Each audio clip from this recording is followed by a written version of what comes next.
บายดีพี่น้องมื้อนี้ก็มาตึกเวทคือเก่าพี่น้องนี่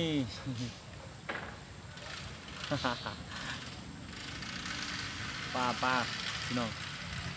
ตึกเวทเด้อ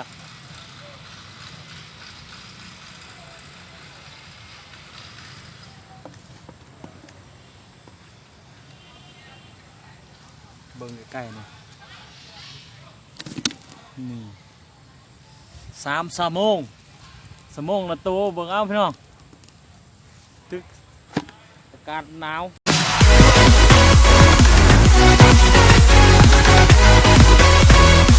ขึ้นนี่ไหนมาหอ ฮัลโหลเจ้าสบายดีเนาะมื้อนี้เฮาก็จะมาตึกเบ็ดเนาะพี่น้องนี่ก็มาฮอดสถานที่แล้วนี่ซื้อมากันนี่มากินนี่อย่าลืมติดตามคลิปของบามิงเด้อพี่น้องเด้อตอนนี้ก็กำลังปาดหมากส้มโอหรือว่าหมากพุกหมากเกี้ยงเนาะหลายซื้อหลายอย่างเนาะตอนนี้เฮาพูดสถานที่เฮา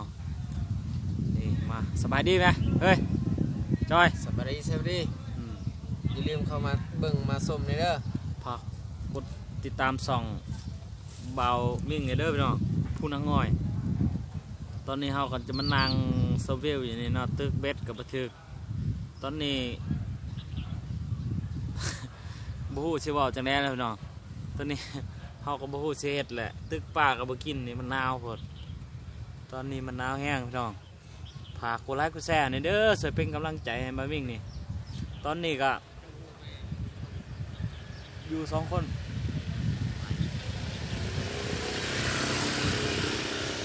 เป็นทางได้เนาะ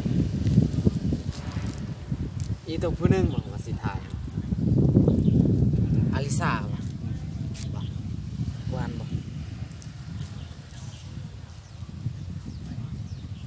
ตอนนี้ก็จะ ต้องไปเอาเงินนำกู กินหมักใหม่ทาจุอายเนาะจะหน่อยทีมงานมาเนาะทีมงาน5-6 คนนี่แหละอันนี้มาทาถือเบ็ดมาทาเนาะมานั่งทา2 คนนี่กับเซียวนี่มาถ่ายคลิป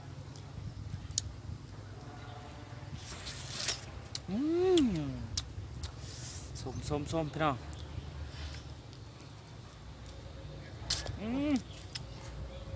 หวานเลย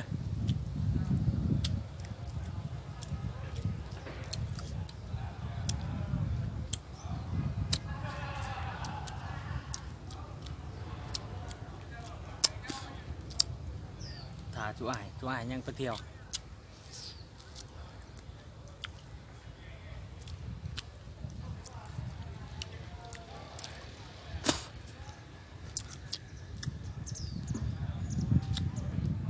เอาเขาไปต่างกันบอกว่าน่ะ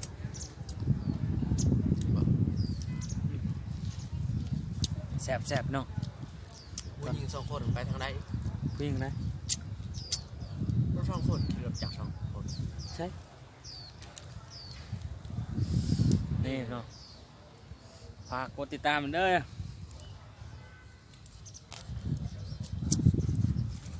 ว่าจะเอาให้มันเต็มอันนี้มือนี่ฮะว่า ยังโซบ่ฮะ โซ่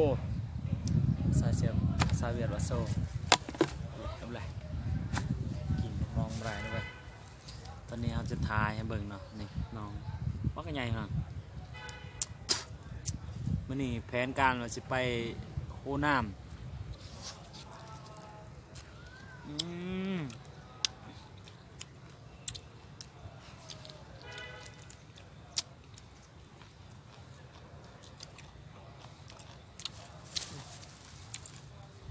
ของผมบ่แจ้งนะถ่ายได้นะกระเทิน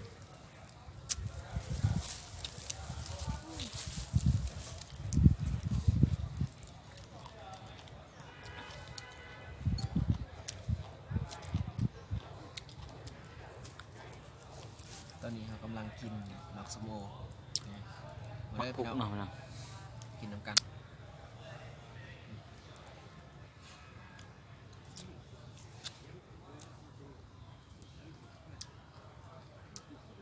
ตึกปลายังบ่ได้ปลาเพื่อนเขาโต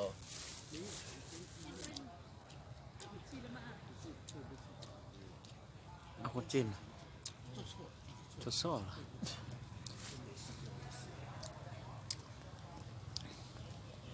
นี่พี่น้องสถานที่โอ้แม่น้ำใหญ่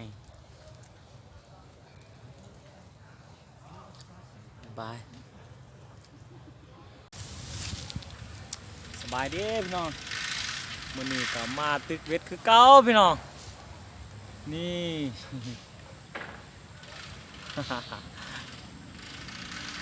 ป้าพี่น้องตึกเวทเด้อ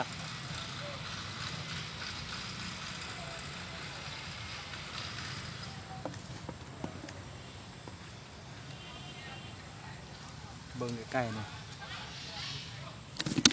นี่3 ชั่วโมงละตัวเบิ่งเอาพี่น้องตึกอากาศหนาว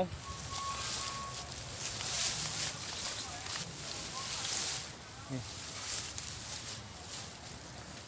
เด็ด2 อันกินเลยดูมีปาก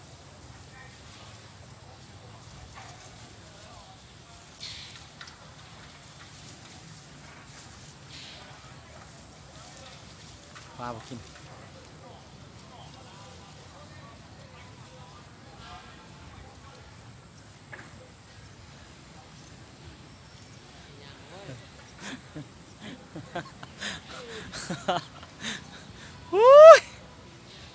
เก่ากาจะcó ma nào ănเลย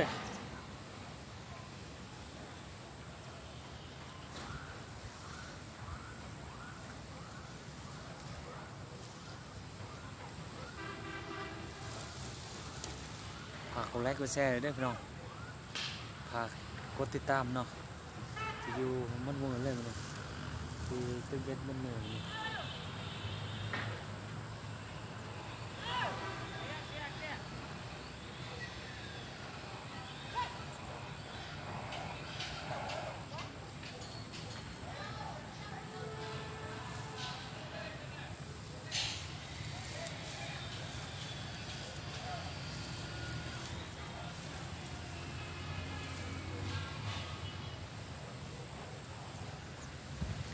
ปลาไปกินเบ็ดพี่น้อง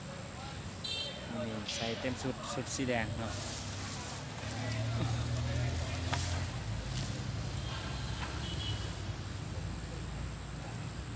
ฝากกดไลค์กดแชร์เด้อพี่น้องเด้อมานี่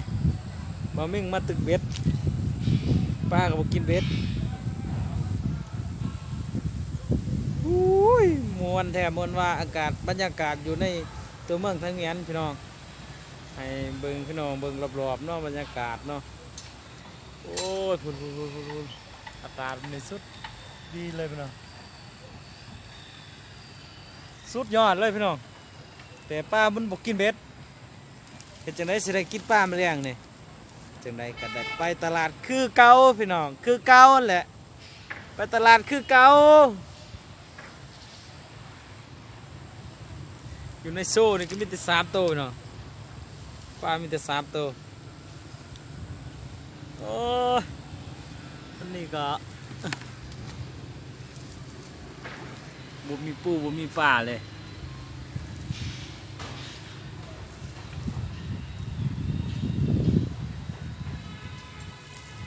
เบิ่งเนาะเป็นเบ็ดปลาบ่มีเลย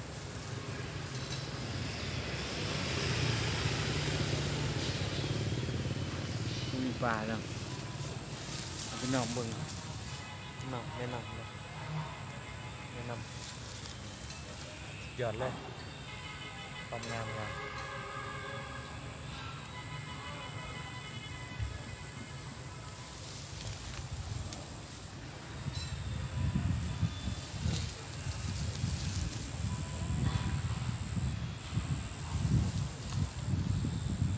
บอกจะมาแจ้งแน่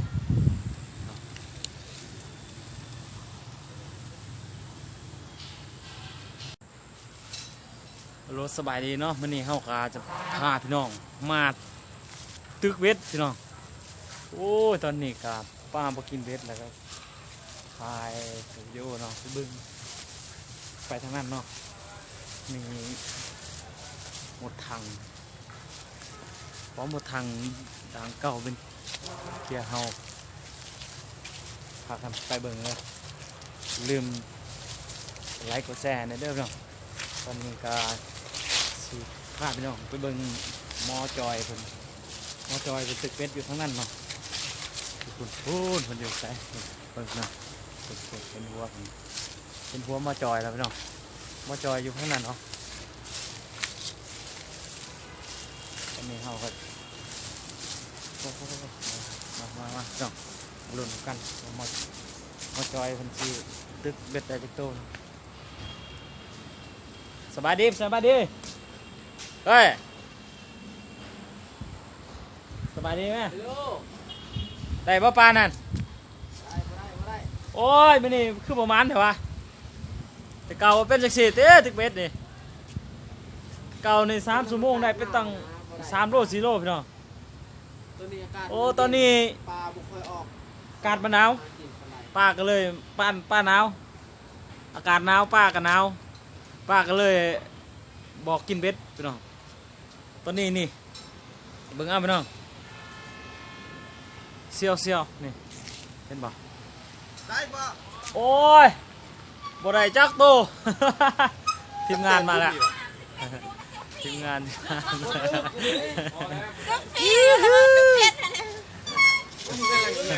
มาทางนี้จะบอกอันมาเซลฟี่รู้ว่าทางนั้นก็ได้จนบอกมาทางนี้ก็ได้บอกได้นี่ค่ะโก้ที่เอาเข้าบ้านนะเข้าก็มีเข้ามาได้ป้ามีถึงเฮือนหลังบักใหญ่เนาะเอาเซล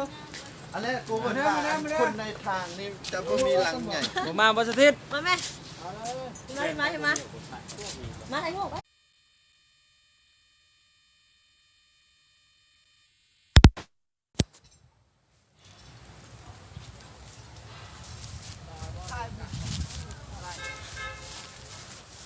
ตอนนี้ตึกเบ็ดบ่ได้กับมาเซลฟี่ลินพี่น้อง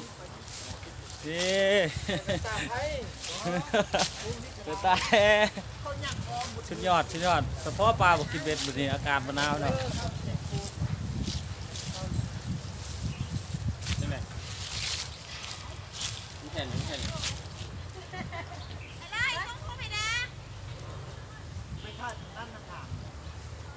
ไปหาหน่อไม้ต่อบ่แอไอ้แอไปหาหน่อไม้ป่ะไปบอกเป็นลิ้นอยู่นอกวัดบอกกูแจกนี่กองกูแจงถ่ายแม็กจะถ่ายนี่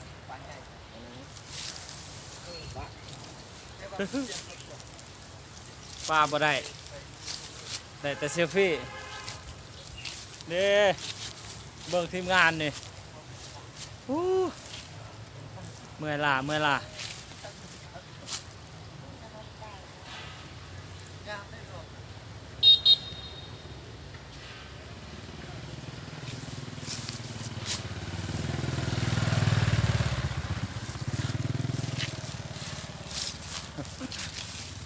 ทิศ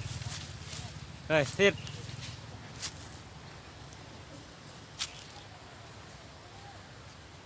บ่ได้ดอกปลานี่แต่เซลฟี่เอา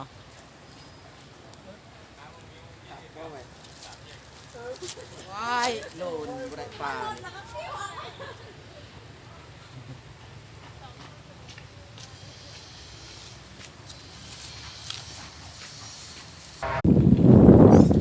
โลสบายดีพี่น้องมื้อนี้เฮากันจะกลับแล้วเด้อกลับแล้วบ่ได้ปลาจักโตพี่น้องว่าประมาณมื้อนี้บรรยากาศของปลา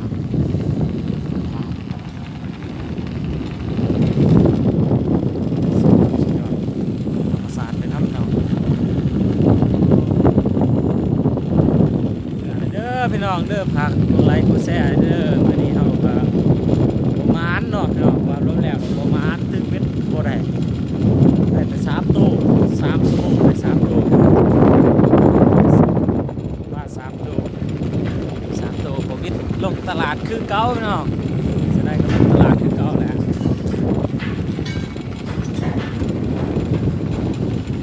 เส้นทางน้ำครับสุดยอดเลยเส้นทาง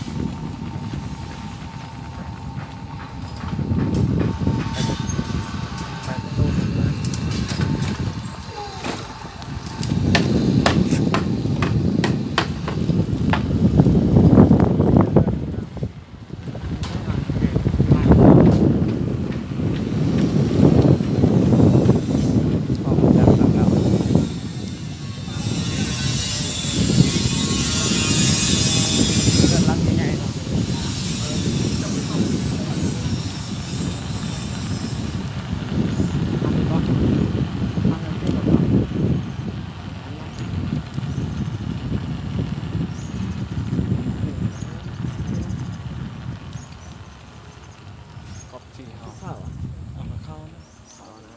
เข้าอยู่นี่แหละเขา เอาไอ้นะหมอน เอาไปเข้าน้องเข้า เข้าอย่างวะกูบ่อยากกิน เอาก็มากินหมอนไปเข้าไป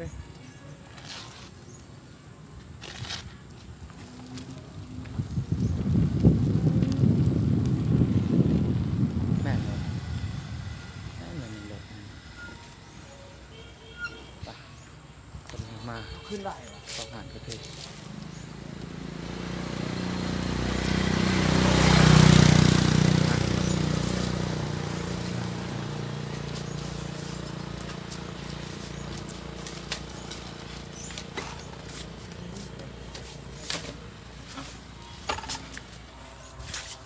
โอ้คนนี้หานขนาดพี่น้อง ว้าวป่าซาโต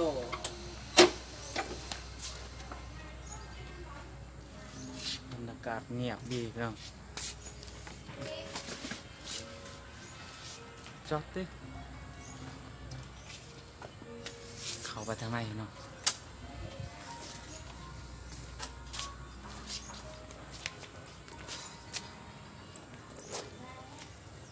เขาอยู่ใช่ป่ะนะ ตายเลย แล้วไปตาดลุ้นรุ่นสองคนอะไรสั่งอาหารไม่อีกเมื่อไรมะม่วงไปอีกเป็นสักอีก สิจะใช้ไวไฟ ใช่ไฟไฟในกระไดด้วยไฟฟรีอ่ะ ไวไฟเขาไฟไวนะนี่นะ ดื้อทำกันนะ เดินห่างเขาก็ ถึงที่เราเอา ไวไฟเขาไม่อยาก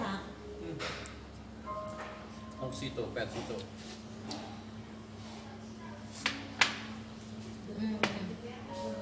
ไม่มันสำนักอะไรซิเนี่ย อากาศดี ยิ่งมันตายเม็ดเป๊ะเม็ดที่ชายส่งมันจะตาย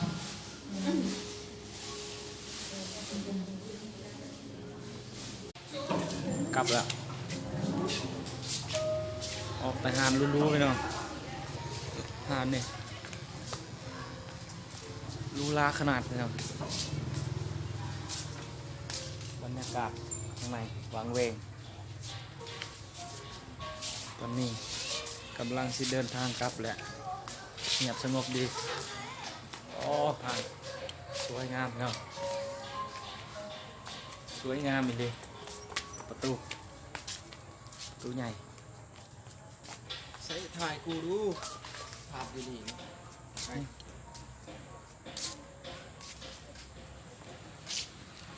ถ่ายกูดู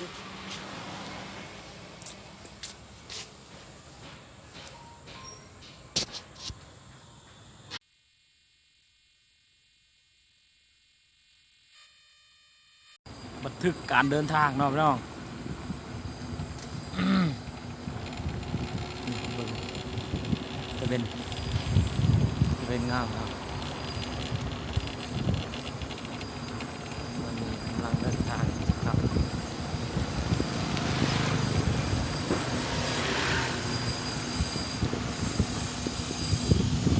โอ้ไปทางไหน น่ะอันนี้ก็ถือสิ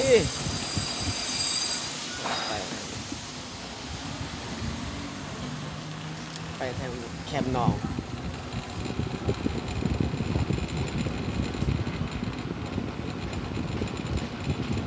วันนี้มีเพื่อนดูเพื่อนเจ้าเพื่อนนายมันเนาะ เย็นแบบนี้เนาะหนาวเลยเนาะคักเนาะเนาะเบิ่งเอาเนาะสถานที่สวยงามมากๆเส้นทางนี่เป็นบอลสงบขนาดบอลเพื่อนเจ้าเพื่อนนายอยู่สงบที่สุดในบอลตัวเมืองไทยเงียนเลยนี่สาวน้อยมีสาวน้อยสองคนโอ้เพื่อนหลังนี่ธรรมดางามเพื่อนหลังงามนะมันคือการเดินทางพี่น้องฝากกดไลค์กดแชร์เลยเด้อจวดพี่น้องมาเลยลงหน้า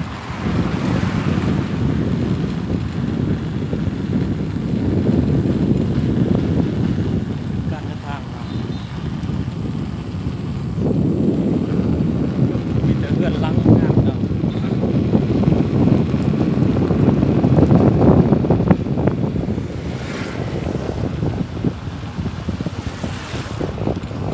ฝากคนติดตาม2 อันนี้2คุณน้องอ้อยเด้อเนาะตอนนี้ซิงส่งเวียดนามไปเจอถึงดาวทางดีลิงดิงดีลังคาดีแป้งแห่งไทยเวียดนะ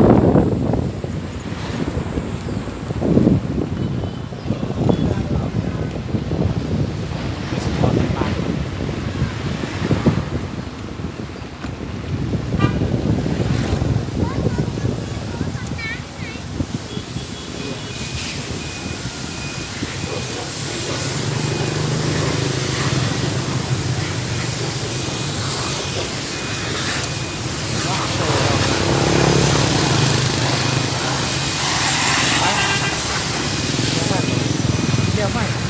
เลี้ยวไป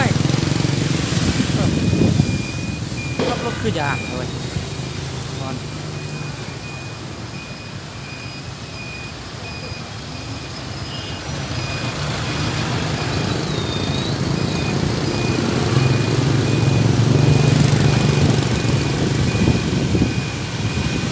โอ้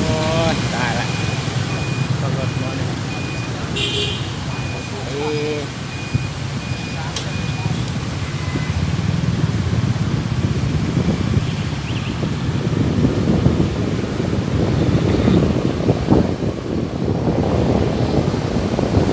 เส้นทางเนาะน้ำ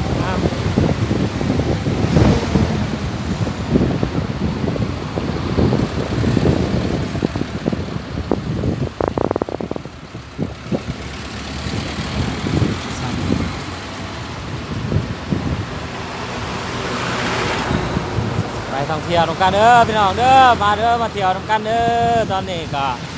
ฮอดไซแหละบ่ฮู้นะฮะบ่ฮู้ฮอดไซ เสียบัก เดี๋ยวบักไซ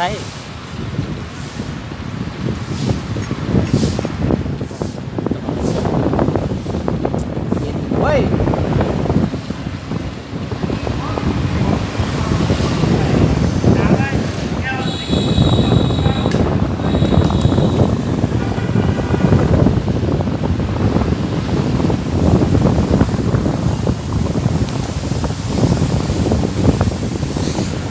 หลายๆเว้ยการเดินทางเนาะตอนนี้เฮากัน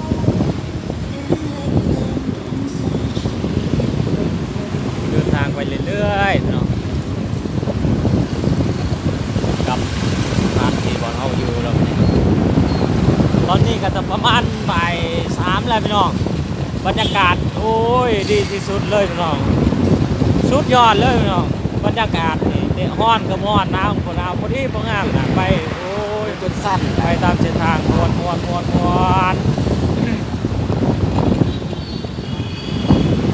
ดยังนั้นดากว่าเบางอก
มาแก้วเปียโนเป็นฝ่าย นี่ไปเปลี่ยนฮอตนี่มันเป็นไก่ มันคือแค่นี้ฮอดมาพักที่สีมันสิได้จักนาที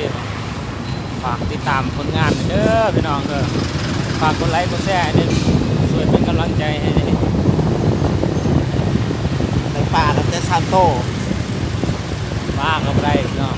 กูก็ยืมเขามาแต่ไรได้นี่นะนี่ฮอดวินคอมแล้วฮอดบอลศูนย์ขายเครื่องสุดใหญ่ที่สุดในเมืองไทยแม่นเนาะพี่น้องนี่เบิ่งเลยนี่ไปวินคอมเนาะ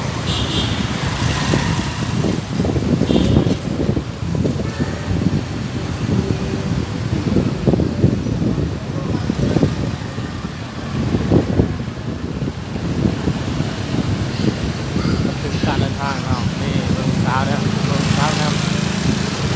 ถ่ายตลอดจนจบคลิปเลยเนาะถ่ายเลยผมมีการตัดต่อเลยจ้ะเนี่ยถ่ายพี่น้องเบิ่งเนาะก็สุดยอดเลยพี่น้องเบิ่งความงามเส้นทาง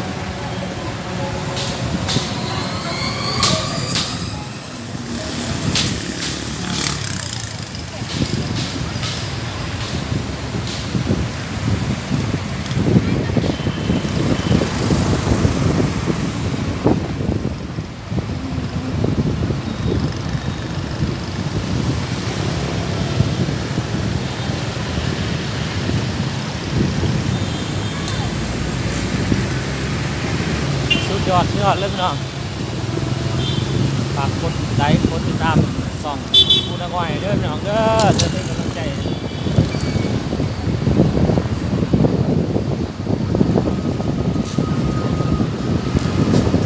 แผนการมันจะได้ไปลินผู้น้ำแต่ไปสอกเสารถไม่มีรถเนาะก็เลยบ่ได้เสาก็เลยบ่มีรถไปแล้วก็เลยไปเสารถแซ่ดาบเรียนไปแถวไกลๆนี่เนาะพี่น้องเนาะยังไงก็ฝากกดไลค์กดแชร์เด้อ